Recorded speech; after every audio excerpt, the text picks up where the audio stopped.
Hello दोस्तों, मैं हूं सोनू अग्रवाल और स्वागत है आपका अपने चैनल में जिसमें क्लास 11 12 के मैथ और फिजिक्स के कांसेप्ट्स को आसान तरीके से बताने की कोशिश करता हूं।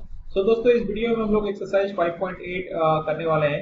This is the first part of continuity and differentiability exercise 5.8 जो कि एनसीईआरटी बुक से लिया हुआ है दोस्तों। और ये actually mean value theorem and Rolle's theorem जो आप लोगों का सबसे लास्ट टॉपिक है कंटिन्यूटी एंड डिफरेंशिएबिलिटी चैप्टर का, उसका हम लोग एक्सरसाइज करने वाले हैं और उसको आसानी से समझेंगे। दोस्तों, और समझने से पहले दोस्तों आपसे एक रिक्वेस्ट, अगर आपने मेरा चैनल सब्सक्राइब कर रखा है तो धन्यवाद, और अगर नहीं किया है तो जरूर करें, अपने फ्रेंड्स में रेफर करें, बेल आइकन को क्लिक करें ताकि आपको मेरे नेक्स्ट वीडियो का नोटिफिकेशन मिल सके। दोस्तों हम लोग शुरू करते हैं। दोस्तों यहाँ पे आपको जो पहला क्वेश्चन है वो ये है कि verify Rolle's theorem for the function f x equal to this. ठीक है, तो आपको क्या करना है, वेरीफाई करना है रॉलेस थ्योरम। तो रॉलेस थ्योरम का जो स्टेटमेंट है पहले हम लोग वो डिस्कस कर लें। रॉलेस थ्योरम के हिसाब से हमारा क्या होता है, तो हमारा स्टेटमेंट क्या कहता है रॉलेस थ्योरम कि पहला कंडीशन क्या होना चाहिए कि दोनों एफ एक्स कंटिन्यूअस होना चाहिए। एफ एक्स क्या होना चाहिए, कंटिन्यूअस होना चाहिए। दूसरा, ये एफ एक्स डिफरेंशिएबल होना चाहिए। ठीक है, एफ एक्स डिफरेंशिएबल होना चाहिए। तीन कंडीशन आते हैं। ठीक है, तीसरा, तो if both condition both above condition satisfied,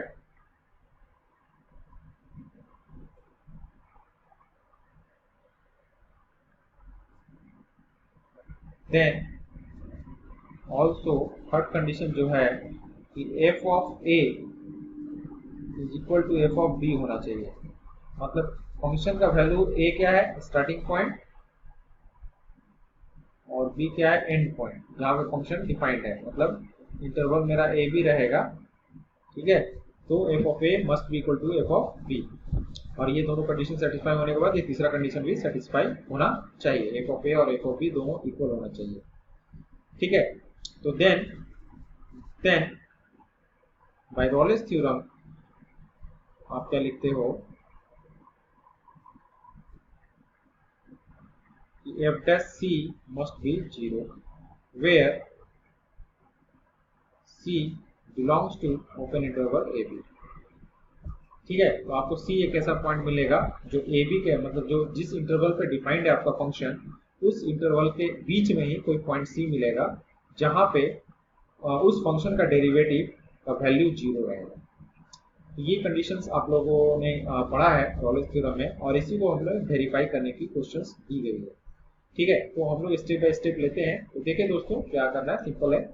तो देख, पहला कंडीशन सॉल्यूशन में आप इस तरह से लिखेंगे जैसे मैंने बताया है कि आ, सबसे पहले since f x is a polynomial function, f x is a quadratic function, quadratic polynomial.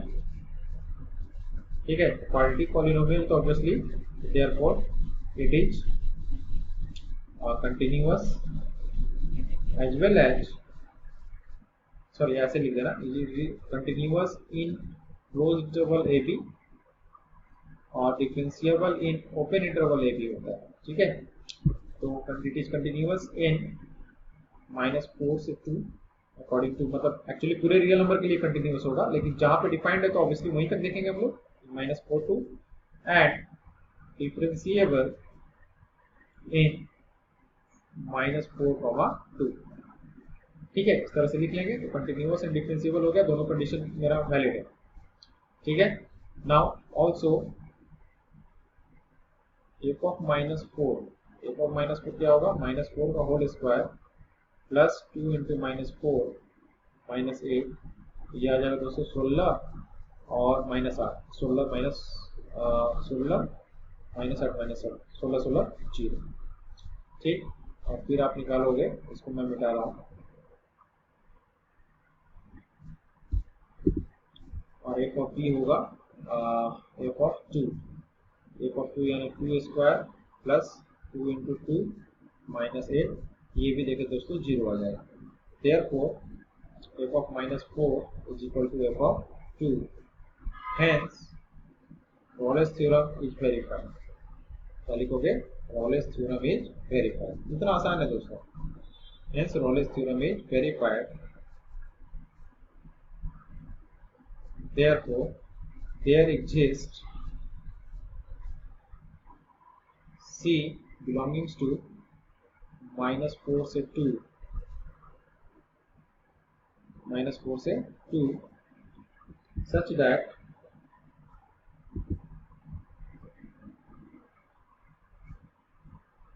Open interval आएगा, such that f dash c is equal to 0। f dash c क्या आ जाएगा दोस्तों, तो यहाँ 2c plus 2 is equal to 0 और यहाँ आ जाएगा c equal to -1, ठीक है, विच बिलोंग्स टू -4 से 2 ओपन इंटरवल। तो दोस्तों आपको मतलब जब रॉलेस थ्योरम से रिलेटेड क्वेश्चन आएगा तो आपको बेसिकली ये करना है। मैंने पूरे स्टेप्स लिखकर आपको दिखलाया है, जो कि आप बोर्ड एग्जाम में आप इसी तरह से लिखोगे फुल मार्क्स मिलेगा और कोई भी स्टेप आप इसमें स्किप नहीं कर सकते हो। तो आपको कंटिन्यूअस तो दिखलाना ही है, डिफरेंशिएबल दिखलाना ही है, और यहाँ पे आपको ये दिखलाना पड़ेगा कि f ऑफ -4 मतलब स्टार्टिंग पॉइंट जो a में बोल रहा था, this is a, this is b, तो दोनों इक्वल है वैल्यू। ये आपको रॉलेस थ्योरम में एक्स्ट्रा काम करना पड़ता है। तो रॉलेस थ्योरम के हिसाब से फिर c निकालना पड़ेगा, जो आपको लॉजिकली बैठाना पड़ेगा इस तरीके से, ठीक है। तो होपफुली आपको समझ में आया होगा। सेकंड क्वेश्चन है दोस्तों, examine if Rolle's theorem is applicable और नॉट, ठीक है।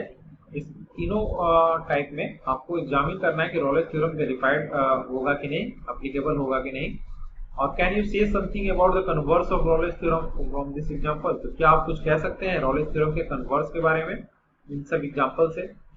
तो इसका देखते हैं हम लोग दोस्तों। ये क्या है कि आपका सबसे पहले ये देखो आप कि सबसे पहले आप जानते हो ग्रेटेस्ट इंटीजर फंक्शन कंटिन्यूअस नहीं होता है 5 से 9 के बीच में, है ना। 5 से 9 के बीच में कंटिन्यूअस ऑब्वियसली ये नहीं होगा, तो इट इज नॉट कंटिन्यूअस। तो सबसे पहला कंडीशन ही इसमें वैलिड नहीं है, it is not continuous, so Rolle's theorem is not verified, Rolle's theorem is not applicable, Rolle's theorem is not applicable, simple, है ना। सबसे पहले ये कंटिन्यूअस ही नहीं है, तो ऑब्वियसली इसमें हमको ज्यादा सोचने की जरूरत नहीं है। सेम सिनेरियो आपको दोस्तों -2 से 2 में ग्रेटेस्ट इंटीजर फंक्शन है, तो ऑब्वियसली सेम आंसर कि ये भी कंटिन्यूअस नहीं है, तो रॉलेस theorem not applicable.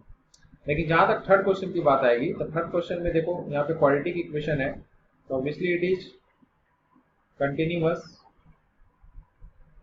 as well as differentiable, but f of 1 निकालेंगे दोस्तों, तो f of 1 आएगा 1 square minus 1 that is 0, and f of 2 अगर निकाले जाएंगे तो ये आएगा 2 square minus 1 that is 3। Since f of 1 not equal to f of 2, that's why Rolle's theorem is not applicable, इसमें भी रॉलेस थ्योरम एप्लीकेबल नहीं होगा, ठीक है। तो इन तीनों क्वेश्चंस में रॉलेस थ्योरम एप्लीकेबल नहीं होगा, ठीक है। नेक्स्ट क्वेश्चन देखेंगे दोस्तों, तो if f is a function from -5 to 5 tends to real number is a differentiable function, इसको डिफरेंशिएबल फंक्शन बोला गया है f फंक्शन को, है ना। और इसका कह रहा है कि फर्स्ट डेरिवेटिव जो है f dash x does not vanish anywhere, कहीं पे वेनिश नहीं कर रहा है, मतलब कहीं भी जीरो नहीं हो रहा है। Then prove that f of -5 not equal to f of 5, तो आपको प्रूव करना है कि f of -5 not equal to 5। तो आप सबसे पहले ये जानो कि रॉलेस थ्योरम में आपको कंडीशन रहता था कि कंटिन्यूअस होना चाहिए, डिफरेंशिएबल होना चाहिए, तो पूरा लॉजिकल क्वेश्चन है दोस्तों, और f of a equal to f of b होना चाहिए, ठीक है, f of b is equal to f of a होना चाहिए, ठीक है। तो ये कंडीशन होता था, और ये कंडीशन हमें चेक करना पड़ता था f of a equal to f of b है कि नहीं, ठीक है। और ये तीनों रहता था तो हम लोग बोलते थे कि हाँ रॉलेस थ्योरम एप्लीकेबल है, और रॉलेस थ्योरम एप्लीकेबल है, और इस केस में f dash c 0 हो जाता था, ठीक है। लेकिन जब यहाँ पे देखेंगे दोस्तों, तो यहाँ पे क्या लिखा है कि इज अ डिफरेंशिएबल फंक्शन दिया हुआ है, ये क्या दिया हुआ है, डिफरेंशिएबल फंक्शन। तो सिर्फ डिफरेंशिएबल है, तो आपको मालूम है कि every differentiable function, every d function, differentiable function is continuous। सबसे पहले तो आपको ये लॉजिक कंप्लीट होना चाहिए, is every differentiable function is continuous function, सारे डिफरेंशिएबल फंक्शन कंटिन्यूअस होते हैं, ठीक है। सारे डिफरेंशिएबल फंक्शन क्या होते हैं, कंटिन्यूअस होते हैं। यानी कि जो पहला लॉजिक है कि डिफरेंशिएबल होने और कंटिन्यूअस होने का, ये भी क्लियर है आपका, टिक मार्क कर दो। दूसरा डिफरेंशिएबल तो है ही, लिखा ही हुआ है, तो f जो है हमारा ये भी डिफरेंशिएबल है। लेकिन यहाँ पे देखो दोस्तों, ये कहीं फंक्शन का वैल्यू नहीं दिया हुआ है, तो फंक्शन का f ऑफ -5 और f ऑफ 5 को हम निकाल नहीं सकते हैं, तो ऑब्वियसली हम इक्वल है कि नहीं ये तो नहीं बता सकते हैं। लेकिन यहाँ पे एक कंडीशन दे दिया है कि f dash x does not vanish anywhere. यहाँ सबसे पहली बात कि जब f ऑफ a और f ऑफ b इसको हम चेक नहीं कर सकते हैं, यानी कि इसको हटाकर अगर हम देखें तो ये मीन वैल्यू थ्योरम को वैलिडेट कर रहा है। It validate mean value theorem MVT। तो देयरफॉर बाय MVT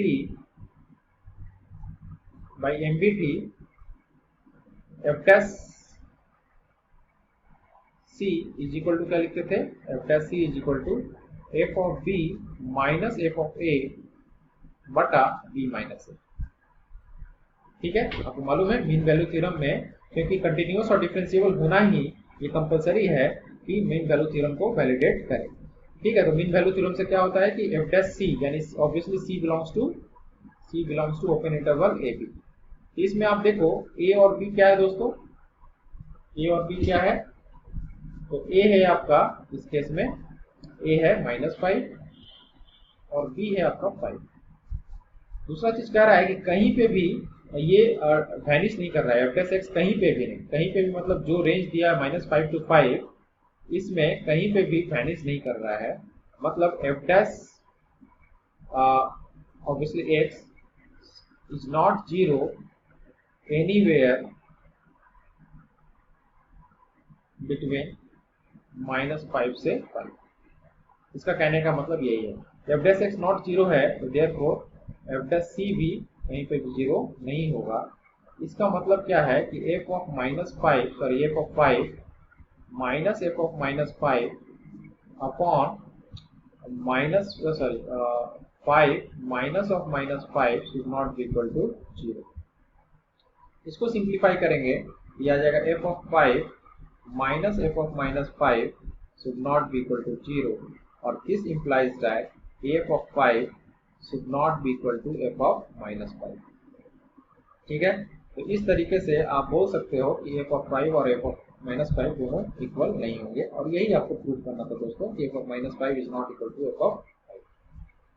ठीक है, तो इस तरीके से क्वेश्चन नंबर 3 भी हमारा कंप्लीट होता है, और नेक्स्ट पार्ट में दोस्तों क्वेश्चन नंबर 4 एंड ऑनवर्ड्स हम लोग करेंगे और इस एक्सरसाइज को खत्म करेंगे।